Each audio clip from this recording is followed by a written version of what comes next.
Level 1, the bicycle. The first thing they ever buy from you is a lap around your own neighborhood. You're 13, the bike is a Huffy with a bent back rim that ticks against the brake pad every third rotation, and you've stopped hearing it the way you've stopped hearing the freight trains behind Ridgeway. You are sitting on the curb outside the laundromat on Bell Street, doing nothing, which is the only thing there is to do here for free. Dice crouches down next to you. Dice is 19. He wears gold-rimmed glasses with no prescription in them and carries a folded newspaper under his arm like a man on his way to a train, and on this block that combination is a resume. Nobody knows what he does with the newspaper. That's the point of the newspaper. You know the house numbers on Kestrel? He asks. You do. You know them the way you know the words to songs you never chose to learn. Ride Kestrel to Bell, Bell to Ridgeway, Ridgeway back around. 4 times between 6 and 10. Tell me which porch lights are on and which cars I ain't seen before. He looks at your bike, not at you. That's it. That's the whole job. So you do it 4 laps. 90 minutes of pedaling past the same 17 houses you have pedaled past your entire life. At 10 o'clock, Dice takes the newspaper out from under his arm and hands you 6 fives folded inside it, and he does it in a way that isn't handing, exactly. It's more like the money was always yours and he was just holding it. $30. Your mother is a home health aide. She makes $10.40 an hour and works 11-hour Saturdays turning grown men over in their beds so they don't get sores. You do the division before you can stop yourself. You will be doing this particular division for the rest of your life, in restaurants, in boardrooms, at your own kitchen table 30 years from now, and it never once gets easier to look at. 90 minutes of coasting downhill just outturned 3 hours of her back. You don't tell her, nobody sits you down and teaches you that rule. It comes installed. Inside the apartment, the numbers are all over the place, and none of them work. The electric bill is $214 past due and printed in red, which is a design choice somebody in an office made on purpose. Rent is $980. Your mother budgets in pencil on the backs of church bulletins because the paper is free, and because pencil can be argued with. On the first Sunday of every month, she sits at the table with the bulletins fanned out and moves a number from one line to another, and then moves it back. And you have watched her do this your entire childhood, without understanding what you were looking at. Now you understand. You are looking at a woman doing absolutely everything right inside a math problem that has no right answer. The second week Dice pays $50. The third week he doesn't ask. He just nods at the bike and you go. Your sister Nia is 4. She thinks the money is a magic trick you learned somewhere. She asks you to do it again. You buy her a slush from the corner store and she holds it with 2 hands like it's a trophy, and something in your chest goes warm and crooked at the same time, and you decide the warm part is the real part. Then Dice says there's a spot coming open. Real hours, real money. He says it the way men in other neighborhoods announce a promotion. You say yes before he finishes. You think you just got hired. You didn't. You filled out an application, and they already read it, and the only question on it was whether you'd say yes for $30. Level 2, the vestibule. You are 15 and you work indoors now, which everybody treats like a step up. It's the building on Bell with the buzzer that's been broken since before you were born, so the front door never locks, so the vestibule is technically outside and technically inside and legally somebody else's problem. 8 tiles, a radiator that isn't connected to anything, a row of mailboxes with 3 doors hanging open like mouths, 3 in the afternoon to 11 at night, $120 flat, rain or shine, and the rain matters because customers don't melt but you do. The vestibule runs on rules nobody writes down, and the first rule is that everything here belongs to somebody, and none of that somebody is you. Not the building, not the product, not even the shift you're standing in. You learn the choreography inside a week. Money and work never ride in the same pocket, never the same hands, never the same minute. The count is sacred and the count is not a suggestion. Short once is a conversation. Short twice is a different kind of conversation, held by different people, in a different tone. You learn the block's other clock, the one that has nothing to do with hours. The same sedan going by twice inside 10 minutes. A man jogging in shoes that have never been jogged in. A utility van with no ladder on the rack. You develop an animal's ear for engines, and 30 years from now, you will still turn your head at a certain kind of idol without knowing why. There's a man out here everybody calls Beau. Beaumont, on the one piece of mail he still gets. He is 54. He sweeps the parking lot in front of the chicken place for tips and knows the first name of every person who has ever stood where you're standing. He is funny. He is genuinely funny, the kind of funny that makes teenagers forget to be cool. He rents a room by the week above Lambert's bar and has rented it by the week for as long as anyone can date. Everybody out here is kind to Beau. Nobody wants to be Beau. It takes you almost a year to understand that Beau is not a character on this block. Beau is a weather report, and it's been playing on a loop the entire time you've been standing here not listening. 4 doors down on Ridgeway, there's a garage with a hand-painted sign that reads Craft Moving and Storage, since 1971, and when you were 12, Aussie Craft paid you $40 and a turkey sandwich to help carry boxes down 2 flights on a Saturday. He knows your mother's name. He knows what you're doing now, because everyone does, because this place manufactures exactly one product locally, and it's information. One evening, he's pulling the bay door down, and he says it without any ceremony at all. $10.75 an hour, Saturdays to start. When you turn 18, I'll teach you a box truck and it goes up. You almost laugh in his face. You make that in an hour standing still with your back against a radiator that isn't connected to anything. Ozzy doesn't blink. Offer's got no expiration date on it, he says. Everything else around here does. You walk home, the bay door rattles down behind you, and that sound follows you for about a week, and then it doesn't, and you think that means it's gone. You thought you were from here. You are only now finding out who you rent it from. Level 3, the tab. At 16, Dice uses a word you have never heard in a classroom, and he uses it like he's doing you a favor. Here's how the favor works. They hand you $1,000 worth. You hand back $700 by Sunday. Whatever's left is yours to keep. Move it clean and you're clearing $300 a week without ever standing a shift for somebody else again. At 16, that's a fortune. That's the brochure, and everybody on this block can recite the brochure. Here's the fine print, which nobody prints. The $700 is due no matter what. Robbed, due. Arrested, due. Slow week, due. 4 days of a cruiser parked at the mouth of the street like lawn furniture, due. Everything that can go wrong goes wrong on your side of the paper, and everything that goes right gets split. You have just been made the only person in this entire company with a guaranteed loss and an optional profit. Out here, credit is not a favor. It's a collar with a very long leash, and you are encouraged to run. You watch what it does to a kid everybody calls Sparrow. He's 15. He comes up 400 short in February, and nobody touches him. Nobody has to. They just move the decimal. His 4 becomes 8. The 8 rides on his next 4 packages. By the middle of June, Sparrow isn't working anymore. The tab is working Sparrow, 12 hours a day, and he has the eyes of a man paying down something that eats faster than he can feed it. You have seen those exact eyes before. Across your own kitchen table, on grown men holding a shut-off notice, doing the church bulletin math with a pencil, same collar, different color leash. So you get disciplined the way only frightened people get disciplined. You never touch your own supply, not once, not out of virtue, but out of terror. You count 3 times. And you pay early, Saturday night instead of Sunday afternoon, every single week, because you have worked out that this economy keeps exactly 1 score, and it is 2 questions long. Does he pay? Does he pay on time? You pay early for 11 months, and the word gets around, and the word turns out to be worth more than the money. By 17, you're clearing $700 a week. You buy a Grand AM with 140,000 miles on it for $2,800 cash, and it goes in your cousin Rochelle's name because your name can't hold anything. The phone plan is in Rochelle's name. The insurance is in Rochelle's name. If Rochelle stops answering the phone one day, you own nothing on this earth but the clothes you have on. This is your first real lesson in wealth, though the vocabulary won't reach you for another decade. There is a difference between having money and owning things. You have money, you own nothing. That is not an accident of your situation.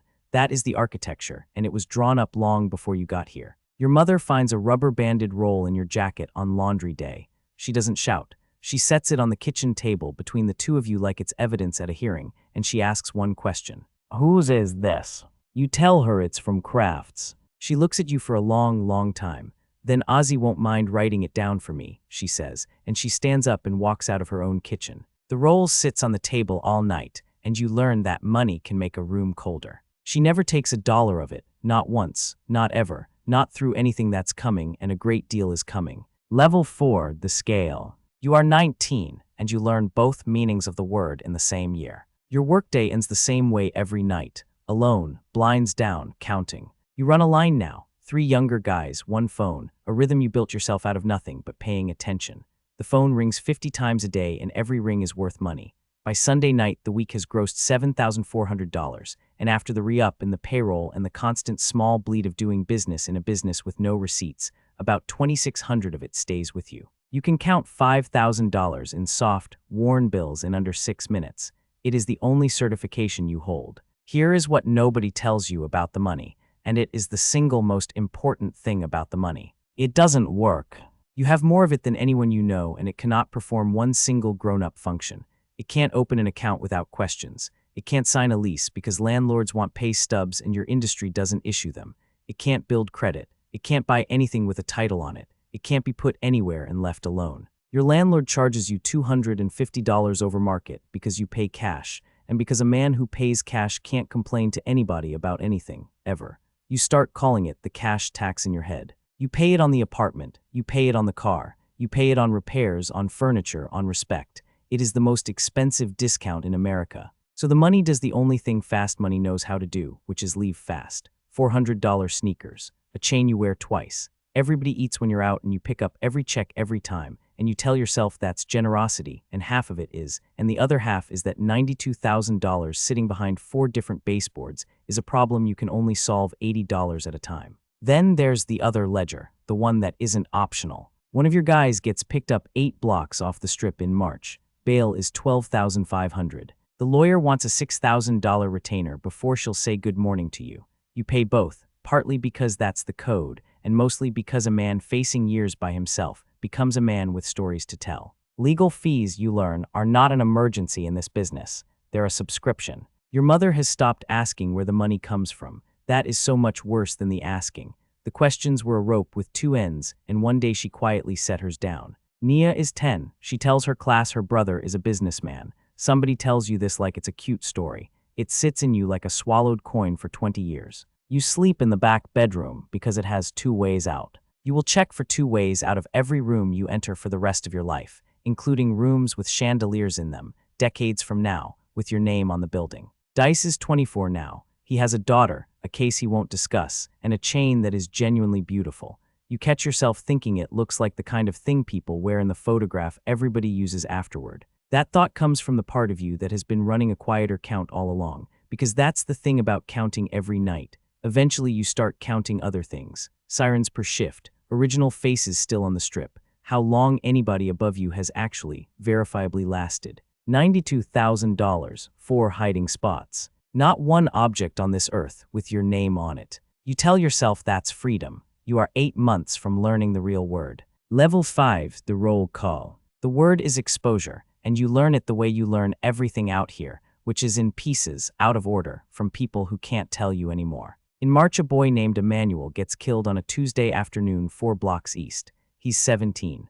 When the whole story finally reaches you, the dispute underneath it comes out to $175 and a scratched car door. You run that math for a month, not figuratively. Actually, at night, with the blinds down, the way you run everything, it does not balance. There is no exchange rate anywhere in this world at which it balances. And every single person you know keeps making change anyway, all day, every day, like the till is fine. In June, Dice's case lands. 16 years. You visit once because he asks. Through the glass he looks smaller than the glasses ever let him look, and near the end of the hour you ask him what he'd do different, and you're expecting a strategy, because you're 20 and you still think there's one. All of it, he says, that's the answer, all of it. The guard calls time. Then September. There's a run that needs making. Routine, 90 minutes, the kind you've done 60 times and it's yours. Except that on Thursday afternoon you get stopped on Delaware for a suspended license. A nothing, a paper problem, a $180 ticket you've been cursing since February,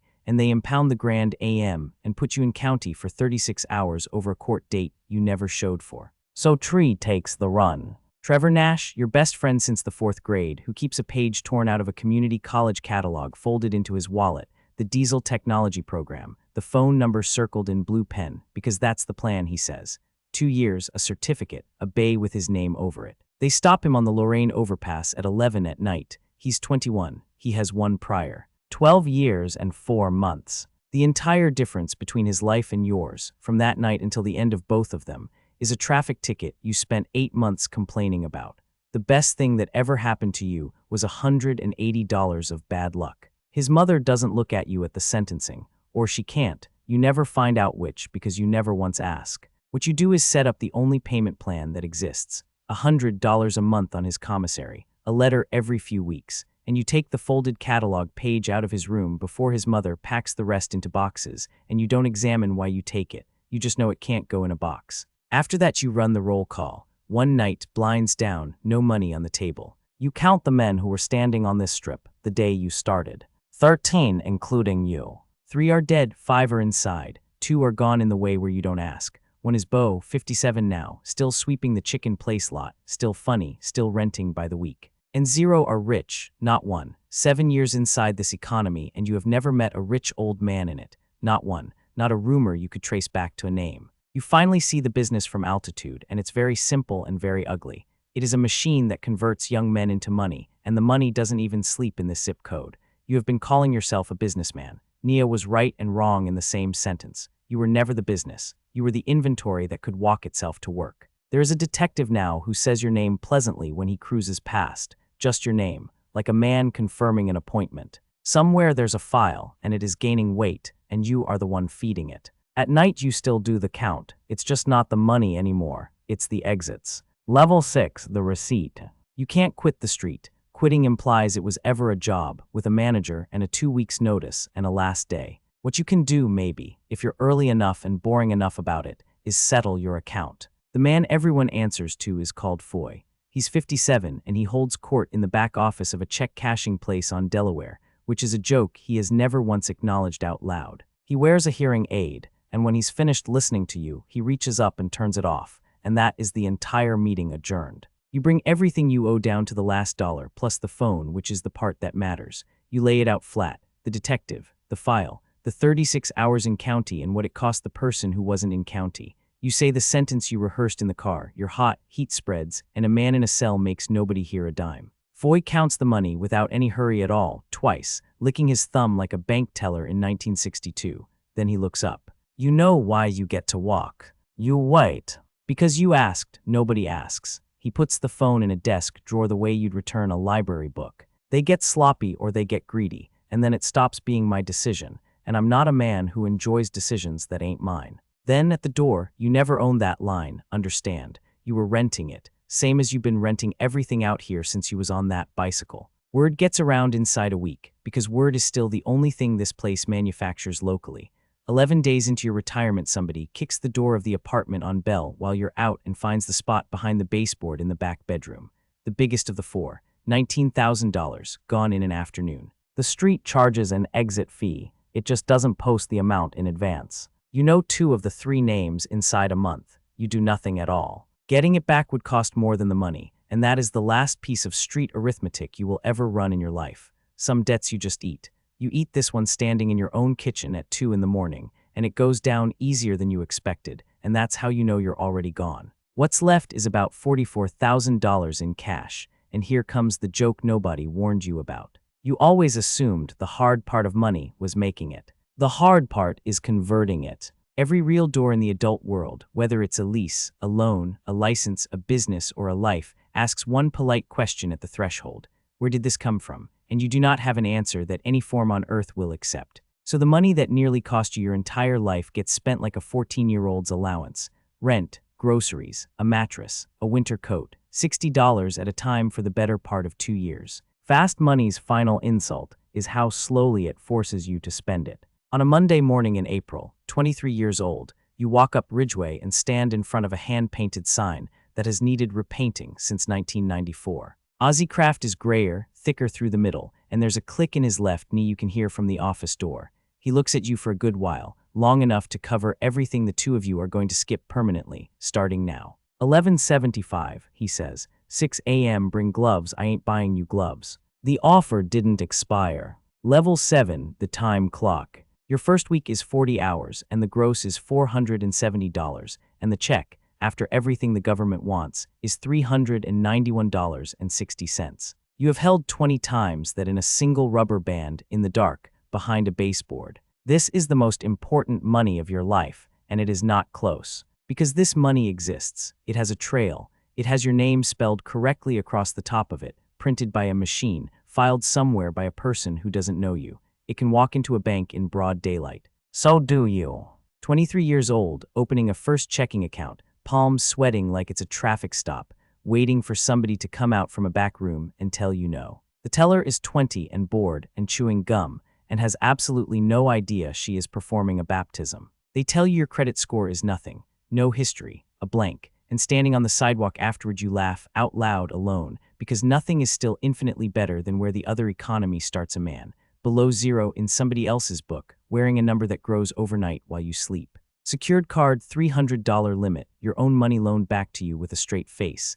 You use it for gas and nothing else, and you pay it off every Saturday. Early, always early, because you already know exactly how reputation compounds. You just never had anywhere to file it before. And here is the part nobody expects, least of all you. You are good at this. You are frighteningly good at this. The block, it turns out, was a business school with a body count. You can walk through a 3-bedroom apartment and call the truck size within one. You can read a customer's face in the doorway and know which job is going to run 2 hours long and which one is going to try not to pay. You catch a crew guy skimming the fuel card in 9 days flat because you invented that rhythm when you were 17, and you don't fire him with a speech. You fire him at 11 a.m. on a Tuesday and go do the route yourself. Ozzy teaches you the rest out of a spiral binder he has kept since 1988. Deadhead miles, the difference between a bid and a guess. Why the third estimate of the day is always the one you get wrong, because by then you're tired and you're rounding. Why you never, ever quote a stairs job over the phone. Long haul makes the headlines and local pays the rent, and storage is the milk. Barely any margin on it at all, but it brings the whole city through your door twice a year and they come back for the trucks. The company does about $23,000 a month and keeps around $3,400 of it.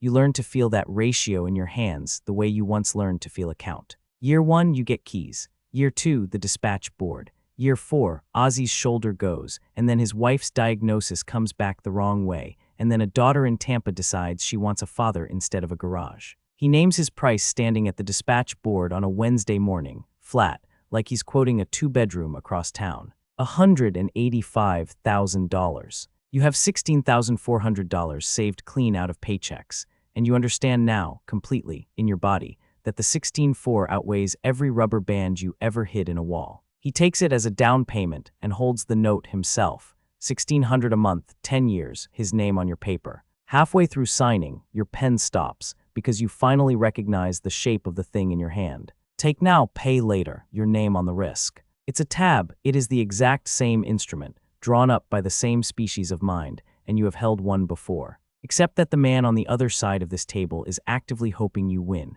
Except that if you have a bad month, you can say the words, "I'm having a bad month," out loud, in a sentence to his face, and the number will not move.